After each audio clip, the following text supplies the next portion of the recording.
Hello students, welcome to বৃষ্টি academy. এই ভিডিওতে আলোচনা করছি ডিপ্লোমার নতুন সিলেবাস অনুযায়ী ইউনিট 4 এর ফাংশন নিয়ে। ফাংশনের বাংলা মিনিং হচ্ছে অপেক্ষক। ফাংশনের ডেফিনেশন নিয়ে আমরা আলোচনা করব, ফাংশন কিভাবে ডিনোট করা হয় সেগুলো নিয়েও আলোচনা করব। তো প্রথমেই শুরু করার আগে দেখি ডিপ্লোমার নতুন সিলেবাসে ফাংশনের উপর কি কি টপিক রয়েছে। প্রথমেই রয়েছে definition of variables and constant. Variable আর কনস্ট্যান্টের ডেফিনেশন করব। ভেরিয়েবল মানে হচ্ছে চলরাশি, কনস্ট্যান্ট মানে হচ্ছে ধ্রুবক, বাংলা মিনিং। 2 নম্বরে রয়েছে definition of function with example, domain and range of a function. ফাংশনের ডেফিনেশন উইথ এক্সাম্পল আমরা দেখব। Domain and range of function, অর্থাৎ কখন ডোমেইন বলা হবে, কখন রেঞ্জ অফ এ ফাংশন বলা হবে, সেগুলো নিয়েও আলোচনা করব। 3 নম্বরে রয়েছে টাইপস অফ ফাংশন। টাইপসের মধ্যে রয়েছে even, odd, increasing, decreasing, inverse আর পিরিয়ডিক উইথ এক্সাম্পলস অনলি। আমাদের প্রথমেই জানতে হবে ফাংশনের টাইপসগুলোতে কি কি কন্ডিশন রয়েছে। সেই কন্ডিশন অনুযায়ী তো আমরা যখন প্রবলেম করব তখন সলভ করতে হবে। কন্ডিশনগুলো জানবো, কিছু কিছু বাংলা মিনিং আমি বলে দেওয়ার চেষ্টা করব যতটা আমার পক্ষে সম্ভব। আশা করি যারা ইংলিশটা খুব ভালোভাবে বুঝতে পারো না তাদের ক্ষেত্রে বাংলাটা বললে একটু হলেও সমস্যা সলভ হতে পারে। 4 নম্বরে রয়েছে graph of trigonometric function sine x, cos x, ten x only. তো এই ভিডিওতে আমি ফাংশনের প্রথম 3টে টপিক নিয়ে আলোচনা করব। নেক্সট ভিডিওতে গ্রাফের অর্থাৎ ত্রিকোণোমেট্রিক ফাংশনগুলো গ্রাফ নিয়ে আলোচনা করব। চলো শুরু করছি। প্রথমেই হচ্ছে ডেফিনেশন অফ ভেরিয়েবল। ভেরিয়েবলের বাংলা মিনিং হচ্ছে চলরাশি। ডেফিনেশনে বলা হচ্ছে X be a set of real number and X is its any element. তার মানে কি, ক্যাপিটাল এক্সটা হচ্ছে একটা সেট আর স্মল এক্সটা হচ্ছে তারই একটা element. Then X is called a variable in the set X. তাহলে আমরা বলতে পারি ক্যাপিটাল এক্স এর একটা ভেরিয়েবল হচ্ছে X. All the element of the set X is called the domain or range of X. বাংলায় বলা যাচ্ছে, মনে করি সসীম বা অসীম সংখ্যক বস্তুর সংখ্যার সংকলন ক্যাপিটাল এক্স সেট দ্বারা সূচিত হয়। অর্থাৎ ক্যাপিটাল এক্স সেটটা দিয়ে আমরা সসীম বা অসীম সংখ্যক একটা সেট তৈরি করি। ক্যাপিটাল এক্স সেটের যে কোনো পদ এক্স হলে, যে কোনো পদ যদি স্মল এক্স হয় আর সেই স্মল এক্সকেই ক্যাপিটাল এক্স সেটের সাপেক্ষে একটি চলরাশি বলা যায়। আশা করি বোঝাতে পারলাম। 2 প্রকারের হয়, ডিসক্রিট ভেরিয়েবল আর হচ্ছে কন্টিনিউয়াস ভেরিয়েবল। ডিসক্রিট ভেরিয়েবল হচ্ছে বিচ্ছিন্ন চলরাশি, কন্টিনিউয়াস ভেরিয়েবল হচ্ছে অবিচ্ছিন্ন। কন্টিনিউয়াস চলতে থাকবে, কোনো বিচ্ছিন্ন হবে না। কোনো চলরাশির অঞ্চলের প্রকৃতি অনুযায়ী বোঝা যেতে পারে সেটি বিচ্ছিন্ন নাকি অবিচ্ছিন্ন চলরাশি। তাহলে ডিসক্রিট ভেরিয়েবলের ডেফিনেশনে বলা যাচ্ছে a variable is said to be discrete if its domain contains a finite or countably infinite number of real values. বাংলায় বলতে পারছি, যে চলরাশির অঞ্চলে সসীম সংখ্যক অথবা গণনা করা যায় এমন অসীম সংখ্যক বাস্তব মান থাকে সেই চলরাশিকে বিচ্ছিন্ন চলরাশি বলা হয়। অর্থাৎ একটা চলরাশির মধ্যে যদি ফাইনাইট সংখ্যক বাস্তব মান থাকে, রিয়েল নাম্বার থাকে, অথবা কাউন্টেবলি অর্থাৎ এইরকমই ইনফাইনাইট নাম্বার থাকবে যেগুলোকে আমরা কাউন্ট করতে পারবো, সেটাকে বলা হচ্ছে ডিসক্রিট ভেরিয়েবল। এক্সাম্পল যদি দেই, এক্স ইকুয়ালস টু 1 2 3 4 5 6 একটা সেট আছে। আমি এখান থেকে লিখতে পারি x equals two 1, x equals two 2, x equals two 3, x equals two 4, x equals two 5 এবং এক্স ইকুয়ালস টু 6। তার মানে আমি রিয়েল ভ্যালুগুলোকে কাউন্ট করতে পারছি, বলতে পারি ফাইনাইট। তাই এক্স হচ্ছে একটা ডিসক্রিট ভেরিয়েবল অর বিচ্ছিন্ন চলরাশি। আবার অন্যদিকে এক্স চলরাশি দ্বারা একটি স্বাভাবিক সংখ্যা সূচিত হলে এক্স এর অঞ্চলটাকেই বলা হচ্ছে ডোমেইন অফ এক্স। অর্থাৎ 1 2 3 ডট ডট। এক্ষেত্রে এক্স এর পক্ষে গণনা করা যায় এমন একটি অসীম সংখ্যক মান গ্রহণ করা যায়। এক্ষেত্রে এক্স এর মানগুলো ইনফাইনাইট পর্যন্ত থাকবে, কিন্তু এক্স এর মানগুলো আমি গুনতে পারবো। সেক্ষেত্রে এক্স একটা বিচ্ছিন্ন চলরাশি। আশা করি ডিসক্রিট ভেরিয়েবলটা বোঝা গেল। মেইন হচ্ছে যে তখনই আমরা ডিসক্রিট বলতে পারবো যখন domain contains a finite or countably infinite number of real values. যখন ফাইনাইট অথবা ইনফাইনাইট নাম্বার থাকবে কিন্তু ইনফাইনাইটের ক্ষেত্রে সেটা গণনা করতে পারবো, তখনই আমরা তাকে বিচ্ছিন্ন বা ডিসক্রিট ভেরিয়েবল বলতে পারি। আরেকটা রয়েছে কন্টিনিউয়াস, অবিচ্ছিন্ন। A variable is said to be continuous if its domain contains uncountably infinite number of real values. কি বুঝতে পারলাম? কন্টিনিউয়াস তখনই বলতে পারবো যখন x এর অঞ্চলটা অর্থাৎ ভ্যালুগুলোর অঞ্চলটা uncountably infinite number of real values হবে, এমন রিয়েল ভ্যালুস হবে যেগুলোকে আমরা কাউন্ট করতে পারবো না ইনফিনিটি পর্যন্ত। বাংলায় বলতে পারছি যে চলরাশির অঞ্চলে গণনা করা যায় না এরকম অসীম সংখ্যক বাস্তব মান থাকে, সেই চলরাশিকে অবিচ্ছিন্ন চলরাশি আমরা বলতে পারি। এক্সাম্পল হিসেবে বলতে পারি লেট এ আর বি দুটি বাস্তব সংখ্যা, এ আর be real, A less than B, A B এর থেকে ছোট। নাও এ আর বি এর মধ্যবর্তী সব বাস্তব সংখ্যার সেট ওয়াই, এ থেকে বি এর মধ্যে যে ভ্যালুগুলো রয়েছে সবগুলোর সেট আমি লিখলাম ওয়াই, অর্থাৎ ওয়াই দিয়ে ডিনোট করলাম। এবং ওয়াই সেটের যে কোনো পদ এক্স হলে আর ওয়াই এর মধ্যে যে ভ্যালুগুলো রয়েছে তার মধ্যে যে কোনো একটা যদি এক্স হয়, সেই এক্সকেই ওয়াই সেটের সাপেক্ষে অবিচ্ছিন্ন চলরাশি বলা হয়। 2 নম্বর হচ্ছে ডেফিনিশন অফ কনস্ট্যান্ট। কনস্ট্যান্টের বাংলা মিনিং হচ্ছে ধ্রুবক। ডেফিনেশনে বলা যাচ্ছে in mathematical investigation or scientific experiment if the value of a symbol does not change in different situation then the symbol is called a constant. বাংলায় বলতে পারছি কোনো গাণিতিক অনুসন্ধানে অথবা বিজ্ঞানের পরীক্ষায় যদি একটি রাশি বা প্রতীকের মানের কোনো পরিবর্তন না হয় তবে সেই রাশি বা প্রতীককে ধ্রুবক পদ বলা হয়। যেরকম এক্সাম্পল যদি আমি দিই, একটা রিয়েল ভ্যালু অর্থাৎ কনস্ট্যান্ট আমরা বলতে পারি কোনো সিচুয়েশনেই 2 কিন্তু চেঞ্জ হয়ে 1 হবে না, কোনো অবস্থাতেই পরিবর্তন হবে না, সেটাই বলা হচ্ছে ম্যাথমেটিক্যাল ইনভেস্টিগেশন অথবা সায়েন্টিফিক কোনো প্রকার এক্সপেরিমেন্ট করলেও বা ইনভেস্টিগেশন করলেও আমাদের 2 কিন্তু পরিবর্তন হয়ে 1 হবে না বা অন্য কিছু হবে না, যা আছে অর্থাৎ 2 2ই থাকবে, সেটাকে আমরা বলতে পারি কনস্ট্যান্ট। কনস্ট্যান্ট 2 টাইপসের হয়, ফিক্সড অর অ্যাবসোলিউট কনস্ট্যান্ট যেটাকে বাংলায় বলা হচ্ছে নির্দিষ্ট ধ্রুবক। Number 2 parameter or arbitrary constant, অনির্দিষ্ট ধ্রুবক। তাহলে ফিক্সড বলতে আমরা কোনটাকে বুঝবো? When the value of symbol does not change with the change of initial condition then the symbol is called fixed constant. প্রাথমিক শর্তাবলী পরিবর্তিত হলেও কোনো গাণিতিক সন্ধানে একটি রাশির মানের কোনো পরিবর্তন হয় না, অর্থাৎ প্রাথমিক কন্ডিশন চেঞ্জ হলেও সেই ভ্যালুটার কোনো প্রকার চেঞ্জ হবে না, সেটাকেই আমরা বলতে পারছি ফিক্সড ধ্রুবক। আরেকটা হচ্ছে parameter constant. If the value of a symbol does not change for a given set of initial condition but when the change of initial condition of investigation the value of the symbol also changes then the symbol is called an arbitrary constant. বাংলায় বলতে পারছি কোনো গাণিতিক অনুসন্ধানে প্রাথমিক শর্তের ক্ষেত্রে রাশির মান অপরিবর্তিত থাকে, প্রাথমিক অর্থাৎ ইনিশিয়ালি অপরিবর্তিত থাকে, কিন্তু অনুসন্ধানের প্রাথমিক শর্তাবলী যদি পরিবর্তিত হয় সেই রাশির মানের পরিবর্তন হয়, সেই রাশিকে অনির্দিষ্ট ধ্রুবক বলা হয়। যেরকম এক্সাম্পল দিতে পারি একটা সার্কেলের equation X square plus Y square equals to A square, আমরা জানি কেন্দ্রটার কোনো পরিবর্তন না হয় তাহলে এ এর মানটা একই থাকবে।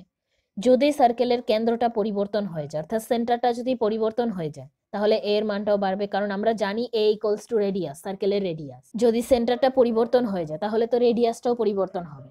এরকম টাইপের কনস্ট্যান্টগুলোকে আমরা বলতে পারি অনির্দিষ্ট ধ্রুবক। নেক্সট টপিক হচ্ছে definition of function with example, domain and range of a function.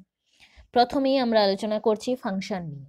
ফাংশনের বাংলা মিনিং হচ্ছে অপেক্ষক। If x and y be two real variables, x আর ওয়াই দুটো হচ্ছে real variables, so related that corresponding to every value of x within a defined domain we get a definite value of y, then y is said to be a function of x. তাহলে কি বুঝতে পারলাম? প্রথমে x y দুটো real variable ছিল, তারপর every value of x, x এর every ভ্যালুর জন্য যখন আমরা ওয়াই এর নির্দিষ্ট একটা ভ্যালু পাবো তখনই আমরা ওয়াইকে একটা ফাংশন বলতে পারবো এক্স এর। অর্থাৎ ওয়াই ইকুয়ালস টু এক্স যদি হয়, এক্স এর ভ্যালুর জন্য আমি ওয়াই এর একটা নির্দিষ্ট ভ্যালু পাবো, সেটাকেই বোঝাচ্ছে, আর তখনই আমি ওয়াইকে এক্স এর ফাংশন বলতে পারবো। এখানে এক্স হচ্ছে ইন্ডিপেন্ডেন্ট ভেরিয়েবল, ওয়াই হচ্ছে ডিপেন্ডেন্ট ভেরিয়েবল। কেন বলা হচ্ছে এক্স কে ইন্ডিপেন্ডেন্ট আর ওয়াই কে ডিপেন্ডেন্ট? এক্স এর যে কোনো ভ্যালু আমি বসাতে পারি। এক্স এর ভ্যালুটা যদি বসাই তবেই আমি ওয়াই এর ভ্যালুটা পাবো। এক্স এর ভ্যালুটা যদি আমি না বসাতে পারি ওয়াই এর ভ্যালুটা পাবো না। তার মানে বুঝতে পারছি আমরা যে ওয়াইটা এক্স এর উপর ডিপেন্ড করে আছে। আর ফাংশনকে ডিনোট করা হয় এফ অফ এক্স দিয়ে, অথবা ওয়াই অফ এক্স লিখতে পারি, ক্যাপিটাল এফ অফ এক্স লিখতে পারি, ফাই অফ এক্স লিখতে পারি। এগুলো দিয়ে ফাংশনকে ডিনোট করা হয়। এবার হচ্ছে ডোমেইন। ডোমেইনটার মানে কি? ডোমেইনটা মানে হচ্ছে একটা অঞ্চল। এক্স এর যেসব বাস্তব মানের জন্য ওয়াই এর নির্দিষ্ট বাস্তব মান পাওয়া যায়। এক্স এর ভ্যালুটা আমি যখন বসাবো তখনই তো ওয়াই এর ভ্যালুটা পাবো। আর সেই এক্স এর অঞ্চলটাকে, অর্থাৎ এই পার্টটাকেই বলা হচ্ছে, এক্সটাকেই বলা হচ্ছে ডোমেইন অফ দ্য ফাংশন। এই ফাংশনের ডোমেইন হচ্ছে এক্স।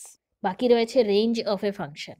সব এক্স এর ডোমেইন অফ ফাংশনের জন্য ওয়াই বা এফ এক্স এর মানসমূহের সেটকে, ওয়াই বা এফ এক্স এর অর্থাৎ এক্স এর ভ্যালু বসানোর পর যে ওয়াই এর ভ্যালুগুলো পাবো সেই ভ্যালুগুলোর যে একটা সেট পাওয়া যাবে, সেট তৈরি করতে পারবো আমি চাইলেই, সেই সেটটাকে বলা হয় এফ এক্স অপেক্ষকের রেঞ্জ, প্রসার, বাংলায় বলা হয় প্রসার। নেক্সট হলো টাইপস অফ ফাংশন, বাংলায় অপেক্ষকের প্রকার। 4টে টাইপস আছে ডিপ্লোমার নতুন সিলেবাসে: even odd function, monotonic function, inverse function, periodic function.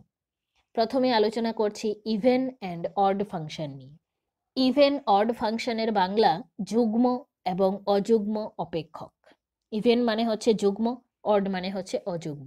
Even ফাংশনের ডেফিনেশনে বলতে পারছি a function f x is said to be an even function if f of minus x equals to f x. কন্ডিশনটা কি হয়েছে? F of minus x equals to f x যদি হয় আমরা তাকে বলতে পারবো ইভেন ফাংশন।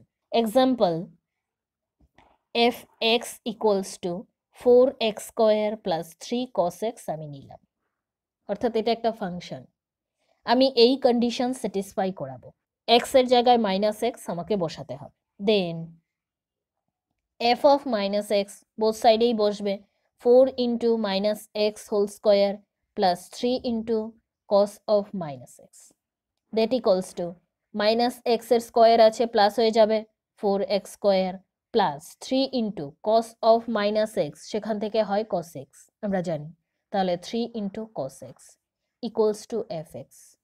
আসলো তো আমাদের গিভেন ফাংশনটা। Therefore f of minus x equals to f x.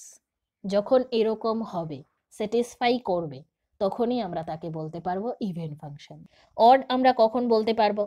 A function f x is said to be an odd, অর্থাৎ অযুগ্ম function if f of minus x equals to minus of f x. তাহলে odd ফাংশনের কন্ডিশনটা কি? F of minus x equals to minus of f x. এই condition যখন satisfy করবে আমরা সেটাকে বলতে পারবো odd function. Example, f of x equals to 6x cube plus 5 sin x। Then f of minus x equals to 6 of minus x whole cube plus 5 into sin of minus x that equals to minus x whole cube কি আসবে minus 6x cube plus 5 sin of minus x minus 5 sin x that equals to minus common নিলে 6x cube plus 5 sin x। আর এটাই ছিল আমাদের given function অর্থাৎ F x. তাহলে আমি লিখতে পারি মাইনাস অফ এফ এক্স। কি দাঁড়ালো? F of minus x equals to minus of f x. Condition satisfy করলো, সো অড ফাংশন। আশা করি প্রথম টাইপটা ক্লিয়ার হয়েছে। কোনো ফাংশন দেওয়া থাকলে আমরা প্রথমেই কি করব?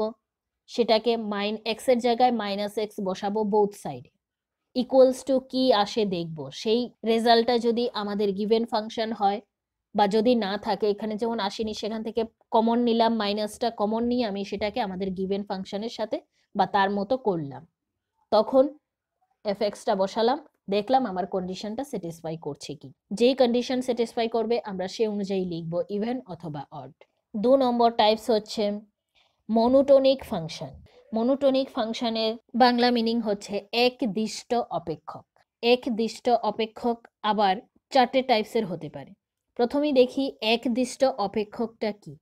let y equals to fx is defined in the interval a less than equals to x less than equals to b, অর্থাৎ x এর ভ্যালুটা a আর b এর মাঝে থাকবে, a থেকে ছোট হবে না, b থেকে বড় হবে না, এবং a less than x1 less than x2 less than b, এখানে x1 আর x2 হচ্ছে কনস্ট্যান্ট। মনোটোনিক ফাংশনটাকে যদি বাংলায় বলতে যাই, let y equals to fx একটা ফাংশন যেখানে a less than equals to x less than equals to b এর ক্ষেত্রে সংজ্ঞাত, অর্থাৎ y equals to fx যে অপেক্ষকটা অর্থাৎ ফাংশনটা আমরা নিয়েছি সেটা a less than equals to x less than equals to b এর ক্ষেত্রে সংজ্ঞাত, এবং x1 x2 সংখ্যার ক্ষেত্রে অন্তর্গত দুটি বাস্তব সংখ্যা x1 আর x2 হচ্ছে বাস্তব, যেখানে x2 greater than x1, x1 থেকে x2টা বড়, তাহলে a less than equals to x less than equals to b এর ক্ষেত্রে fx অপেক্ষককে চারটে টাইপসে ভাগ করা হয়েছে: monotonic increasing, monotonic decreasing, strictly monotonic increasing, strictly monotonic decreasing. Monotonic increasing কথার বাংলা মিনিং হচ্ছে একদৃষ্ট আরোহী, আর ডিক্রিজিং কথার মানে হচ্ছে অবরোহী। প্রথমে মনোটোনিক ইনক্রিজিং, শর্টে লিখলাম ইনক্রিজিং, মনোটোনিক ইনক্রিজিং। সেক্ষেত্রে কন্ডিশনটা হচ্ছে f of x2 greater than equals to f of x1। কন্ডিশনটা কি? a less than equals to x less than equals to b এবং x2 greater than x1। 2 number monotonic decreasing, if f of x2 less than equals to f of x1, যখন এই condition satisfy করবে আমরা বলতে পারবো monotonic decreasing অর্থাৎ একদৃষ্ট অবরোহী। যথার্থ monotonic increasing, strictly monotonic increasing, if f of x2 এই condition যদি স্যাটিসফাই করে আমরা বলতে পারবো strictly monotonic increasing. Last condition হচ্ছে strictly monotonic decreasing, if f of x2 less than f of x1। এই কন্ডিশন স্যাটিসফাই করলে আমরা বলতে পারবো স্ট্রিক্টলি মনোটোনিক ডিক্রিজিং। আশা করি কন্ডিশনগুলো বোঝা গেছে। আপাতত আমি এক্সাম্পল দিচ্ছি না, শুধু কন্ডিশনগুলো বলে দিলাম। যখন অঙ্ক করব তখন আমরা কন্ডিশনগুলো নিয়ে আলোচনা করব, কিভাবে অ্যাপ্লাই করতে হবে সেটাও আমি বলে দেব। 3 নম্বরে রয়েছে পিরিয়ডিক ফাংশন, পর্যায়বৃত্ত অপেক্ষক। ডেফিনেশন হিসেবে বলতে পারি if m be a least positive real number, m হচ্ছে একটা list positive real number, list মানে হচ্ছে ক্ষুদ্রতম, such that f of m plus x equals to f of x for all x in the domain of definition of the function f of x, then fx is said to be periodic function and m is called the period of the periodic function। বাংলায় বলতে পারছি যদি m একটি ক্ষুদ্রতম ধ্রুবক সংখ্যা হয় এবং f of m plus x equals to fx হয়, তবে fx কে একটি পর্যায়বৃত্ত অপেক্ষক এবং m কে পর্যায়বৃত্ত অপেক্ষকের পর্যায় বলা হয়। m হচ্ছে একটা ক্ষুদ্রতম list real number, f of m plus x equals to fx হতে হবে। যদি হয় fx টাকে বলা হচ্ছে পিরিয়ডিক ফাংশন আর এমটাকে বলা হচ্ছে ওই পিরিয়ডিক ফাংশনের পিরিয়ড। এক্সাম্পল দিলে ক্লিয়ার হয়ে যাবে। এক্সাম্পল হচ্ছে f of x equals to sin x, দেন এখানে m ধরেছিলাম, এখানে হচ্ছে 2 পাই, f of 2 pi plus x equals to sin of 2 pi plus x, both সাইডে আমি x এর জায়গায় 2 পাই plus x বসালাম, that equals to sin x equals to f of x 2 pi plus x, x এর তোর একটা নির্দিষ্ট ভ্যালু আছে, quadrant, first quadrant, second quadrant, third quadrant, fourth quadrant, এখানে 90 ডিগ্রি, 180 ডিগ্রি, এখানে 270 ডিগ্রি, 360। 2 পাই মানে কত? পাই মানে হচ্ছে 180, 2 পাই মানে হচ্ছে 2 ইন্টু 180, 360। এক্স যেহেতু আছে, এক্স এর একটা ভ্যালু আছে, সেই ভ্যালুটা একটু হলেও এই ঘরে যাচ্ছে, ফার্স্ট কোয়াড্রেন্টে যাচ্ছে, সেই জন্য আমরা লিখতে পারি সেখানে সাইন হচ্ছে পজিটিভ, তাই আমরা সাইন এক্স বসাতে পারছি। Therefore f of 2 pi plus x equals to F of x. f of x equals to sin x is a periodic function of period 2 pi. আর একটা টাইপ বাকি আছে, last type, inverse function. Inverse ফাংশনের Bangla meaning হচ্ছে বিপরীত অপেক্ষক। Let y equals to fx be a single valued function of x. The domain of definition of fx begin a and its range b.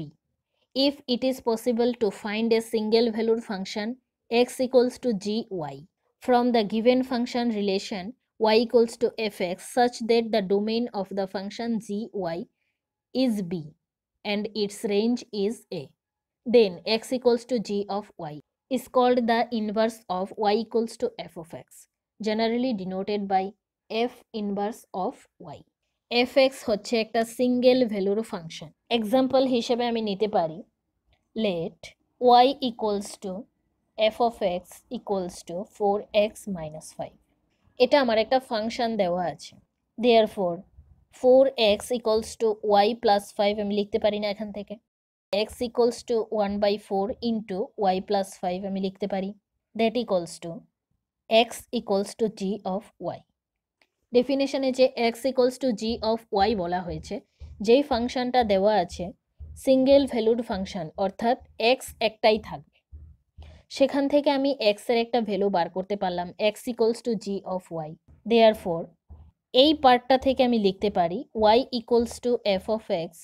f কে যদি এই সাইডে নিয়ে আসি তাহলে y by f equals to x আমি লিখতেই পারি, that equals to x, that equals to f inverse of y equals to x এর জায়গায় আমি এই ভ্যালুটা বসাবো, অর্থাৎ এটা যেটা পেয়েছি 1/4 y plus 5, এটাই হচ্ছে ইনভার্স ফাংশন।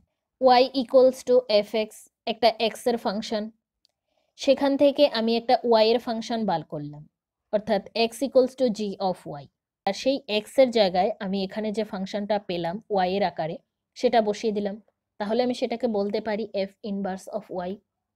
যখন অঙ্কগুলো করব ঠিক আমরা এইভাবেই করব। ভিডিওটা প্রথম থেকে লাস্ট অবধি ভালোভাবে দেখবে, আশা করি কনসেপ্টটা ক্লিয়ার হবে। টাইপসের কন্ডিশনগুলো খুব ভালোভাবে মনে রাখতে হবে, কন্ডিশন মেনে আমাদের সলভ করতে হবে, আর এই টাইপসগুলো থেকেই ম্যাক্সিমাম অঙ্কগুলো থাকে এক্সাম। ভিডিওটি ভালো লাগলে অবশ্যই লাইক করবে আর বন্ধুদের শেয়ার করতে ভুলবে না। Thank you.